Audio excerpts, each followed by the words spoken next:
As you probably know, Florida is one of the most aggressive states in changing laws related to public schools, moving them in a rightward direction. Some things I agree with, some things I don't. Let's talk about it. Hey everybody, it's Dr. David. So we know that Florida has a supermajority in both the Senate and the House, which allows them to move forward legislation without any chance of real blockage from Democrats.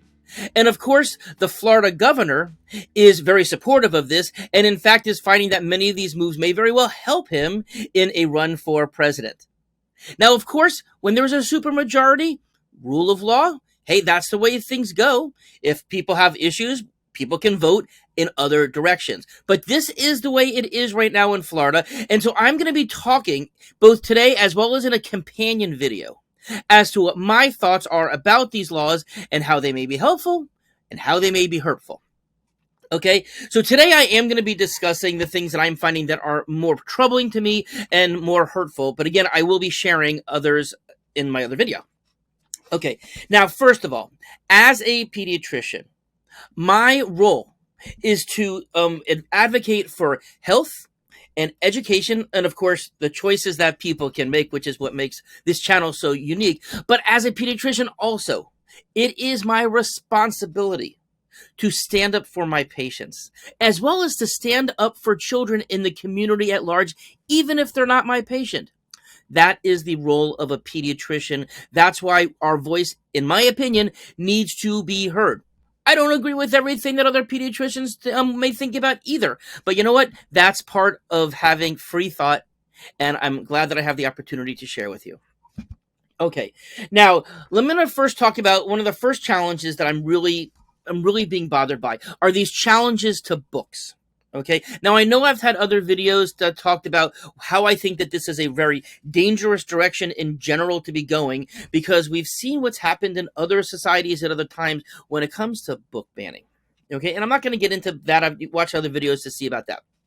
But anyways, in my opinion, we are really starting to get into some Big Brother territory. Okay, now any county resident, not just a parent at the school, but any resident can actually file a complaint to the school board for any given book.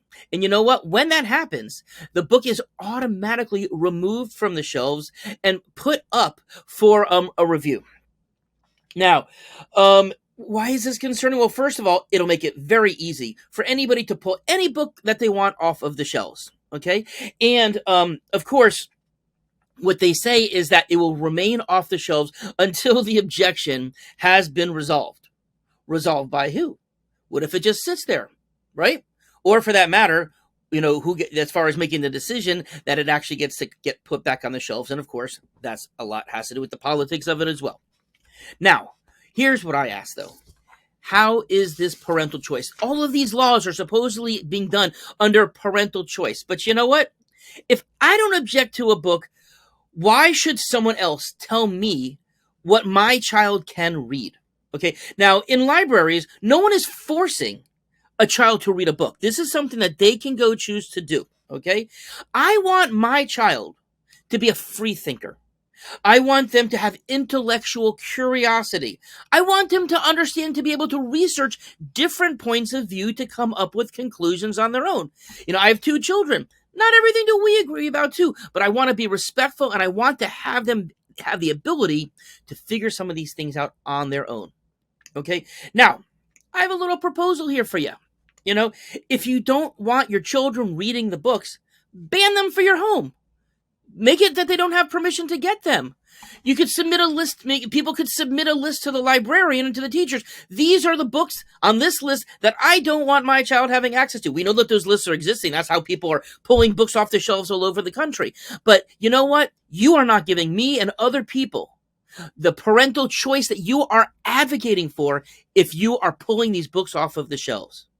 Very slippery slope. Okay, now, we've also heard about sex education. Okay, now, as far as this, so the school boards would no longer have the ability themselves to provide and review their own educational materials, instructional materials. This would then be in the hands of the Department of Education. Okay, and that would even affect all kinds of things. How education of HIV and AIDS would be taught, about sexually transmitted diseases. Okay, incredibly important things for children as they become youth, as they become sexually active. And you know what? It's sad to say, middle school is the new high school.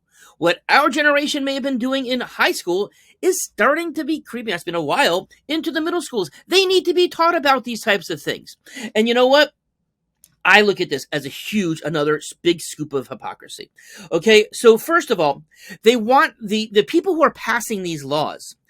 Part of what they're saying is they want to help keep it local, that a local community should be allowed to make the decisions because what's good for one community may not be good for another community. Okay, yet the government is also saying that that they should have the ability to interfere with these matters and these parental rights.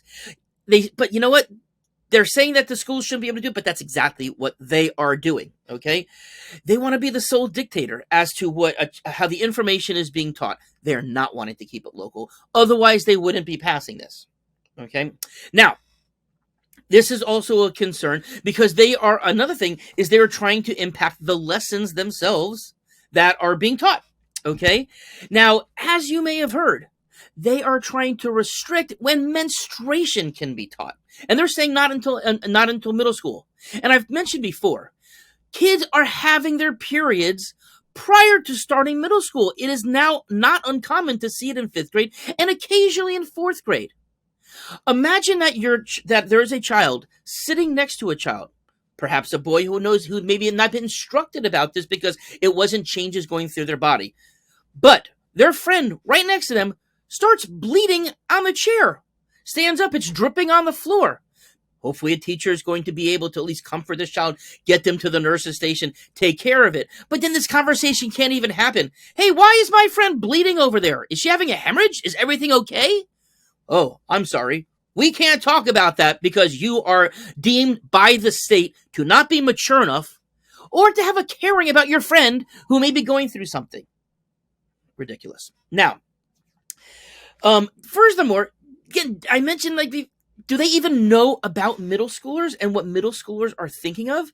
Are they thinking of what it may have been like in their small community somewhere? But this is something that kids are talking about. These are things that kids are experiencing. Okay? And in an open forum with a teacher is a very appropriate place of talking about this. This is anatomy and biology. Okay? Are we banning all of that from elementary school teachings as well? Sure do hope not. Who knows where things are going? Now, of course, other lessons. Banning lessons related to sexual orientation and gender identity. Now, the new law that they're trying to pass, this is kind of an expansion on the controversial Don't Say Gay bill, right? Which is formerly known as the Parental Rights in Education law, which I scoff at. Okay? This would actually, the new change would bar instruction in sexual orientation up to 8th grade. They said at first, this is only going to be till 3rd grade because those kids can handle it. Now they're saying until 8th grade. But you know what? Kids are expressing their sexuality and their gender before that. Okay? If they're doing it in a heterosexual way, there are some who will do it in a homosexual way or in a non-binary way. They may just be expressing themselves, but not have anything to do with sex. But yet here we are. This is something that's not even supposed to be talked about. Yet it's well understood around 10% of the population does identify as LGBTQ. We are just supposed to ignore them. They don't exist according to the state, right? That's how they want to make it, right? And of course, we've talked about when people are marginalized, when they're disrespected, what's happening to these youth? We know they are dying. They are committing suicide. They're hurting themselves. They're having tremendous anxiety and depression. And it's because of laws like this that is making that happen.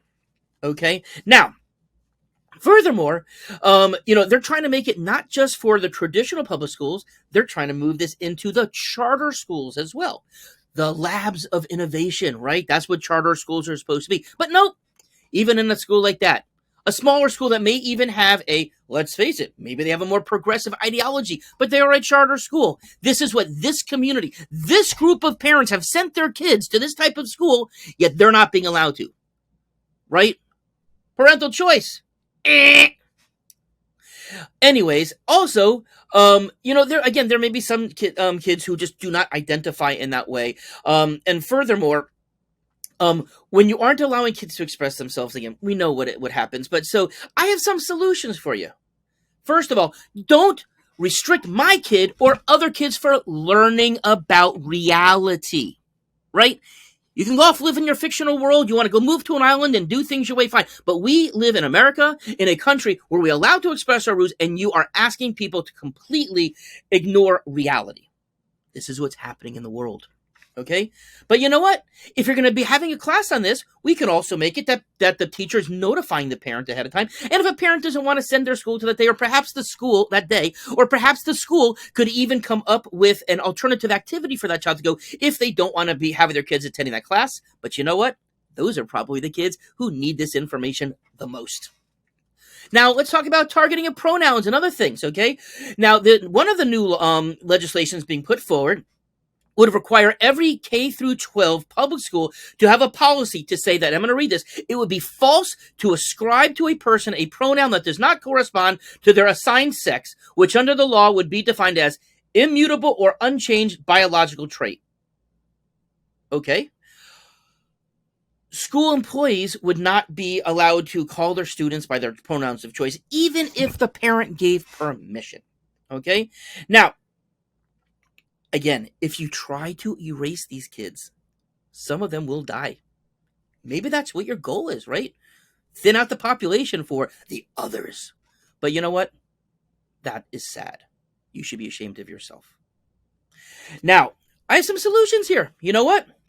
While it would be hard to educate everybody, maybe we actually don't use gender-specific pronouns in schools at all. Maybe we stick with I and me, they, them, and a person's name, how they are identified, right? That would cover everybody. We don't have to use he's and she's and hims and hers, right? I know that would take a while. I realize it's impractical. But if you really want to be fair, that's what you should be doing with pronouns, not telling people that they can't associate with who they think they are. Okay. Now, I will be, as I said, there's a companion video that will talk about some of the other things in the law, but I wanted to give you food for thought, right? You may not agree with me on all of these things, but one of the things that I do appreciate about this channel and the way that the overwhelming majority of our viewers, and I know that there are viewers that I have from all sides of the political spectrum, but I appreciate the fact that overwhelmingly people are keeping it kind. We can disagree without being disagreeable. So tell me what your thoughts are about these things. But again, if you bring out something that is just rude, nasty, defaming, you're not going to be able to post anymore. All right? But otherwise, share away. Have a great day.